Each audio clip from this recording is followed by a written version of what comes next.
The national broadcaster costs Australian taxpayers over $1.1 billion every single year, and I think it's fair for us to ask, what do we get in return for our money? Well, some of the ABC staff seem to get a few perks, such as flights across the country from the East Coast all the way to Perth to cover a story that has raised a lot of eyebrows and even more questions.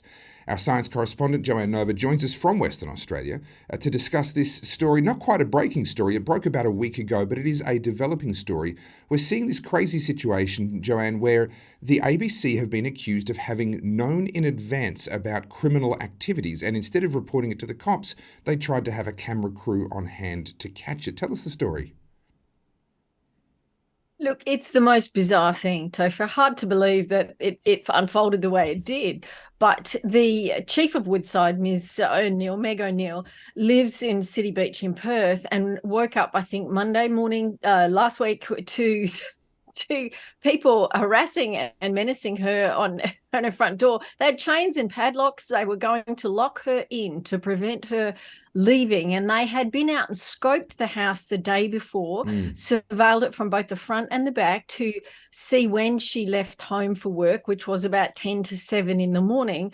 And so they turned up, then, this small bunch of activists, incredibly, with an ABC unit in tow, full cameramen and everything at her home. And to put this in perspective, I tried to think of the last time that people were really harassed in home, and I'm back to the days of the mafia.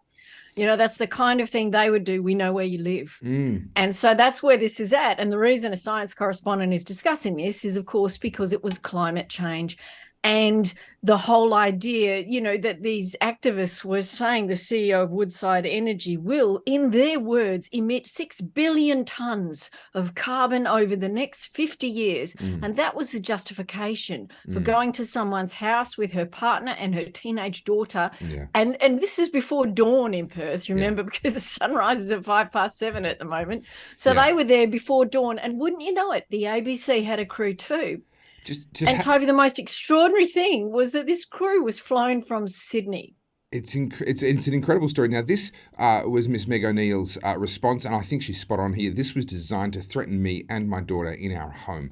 And for me, that takes what these activists have done out of the realm of protest and into the realm of criminality. I think the mafia type of analogy is not actually an unfair one. They have literally gone out of their way to engage in criminal activity. But in a sense, we kind of expect that from the activists. We don't expect the ABC to join in. Now, there's a couple of interesting responses from The Guardian here as they've tracked the story over various days.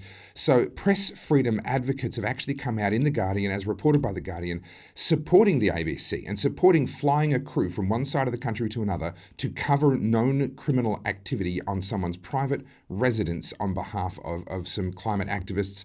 We have another response here, the ABC actually defending, now this was early on, defending the Four Corners crew who went to that planned protest at the CEO's home. This raises an enormous amount of questions, not least of all just basic professionalism and journalistic integrity, does it not?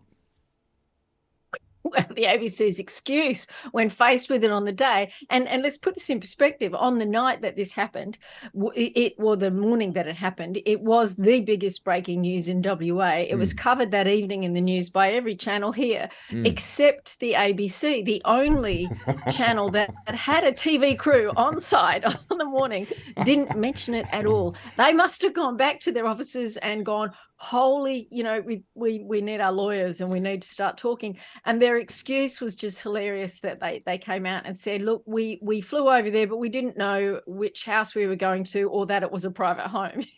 Or clearly, what happened to Google Earth searches finding out where you're flying a 5-hour flight and a whole camera crew too? It doesn't wash. Well, at best, that speaks of complete carelessness when it comes to spending taxpayers' dollars if they are flying them halfway or all the way across the country without really knowing what they're actually getting up to. But the reality is that at least 2 of the activists that were a part of that stunt were actually already out on bail. They were known to be the kinds of people that would engage in these kinds of very marginal, let's just say, I'll be nice, very marginal kinds of forms of protest.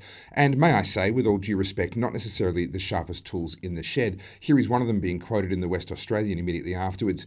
Having been asked about what she was doing and being asked questions about climate change, her response was, "Don't ask me, I'm just a university student." Well, no, I'm sorry. If you're just a university student, you'd be at university or doing university student things. You wouldn't be showing up to the private residence of the CEO of Woodside and engaging in that kind of activism. There appears to me, at the very least, to be a stridency that started to come in. We see this with Just Stop Oil. We see this with stunts like this.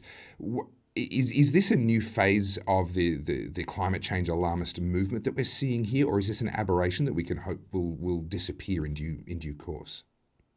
No, this is a trend that's been going on for years. When you've run out of evidence, when you can't persuade people through an honest debate and an argument, all that's left is bullying, intimidation, name calling. They've been doing this all along. I mean, how long have they been calling us climate deniers for merely asking to see the evidence on CO2? So this is the way it always ends if, except the intimidation keeps getting worse if they're still in a position of power and they haven't been pulled back. And here we say, in the case of what you're doing, the rise of new media, because people are just fed up with watching these kind of stories happen on the news and not seeing what they would consider a rational response. I mean, consider what these activists were doing. It was literally a siege. They were kind of planning to hold her hostage in her own home with her teenage daughter. Now, just think for a minute. Imagine that you had warning that someone was going to go to the local school and hold students hostage in it. Sure. What's the right thing to do? Should I call the police and let them know this is coming and it could be potentially a criminal act, or should I go along with the cameras to film it? I'd be every adult in the room, except the ABC, knows the answer to this. I'd be reaching for my phone and saying, "Hey, can I live stream it while you break the law?" Of course, that's what every reasonable adult would do, wouldn't they? It's obviously what the ABC seems to think. Look, this is an extraordinary story. This is our tax dollars at work. You look like you've got one last thing you want to say there before we close the story, Joe. Look, it's become a cult, and the cult following, they can justify anything because the planet is at stake. But this makes them quite scary people, and this is why we desperately need more of that pushback, of that hang on a minute, think about what you're doing kind of conversation.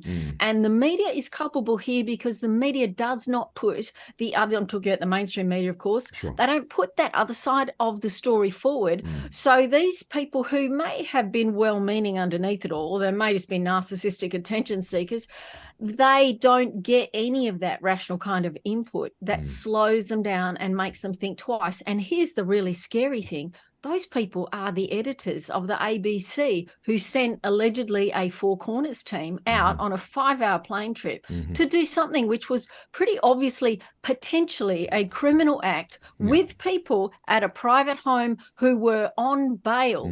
One of them for aggravated burglary with intent. I mean, these are not people you would normally just chuff a team off to film what they were doing next at dawn.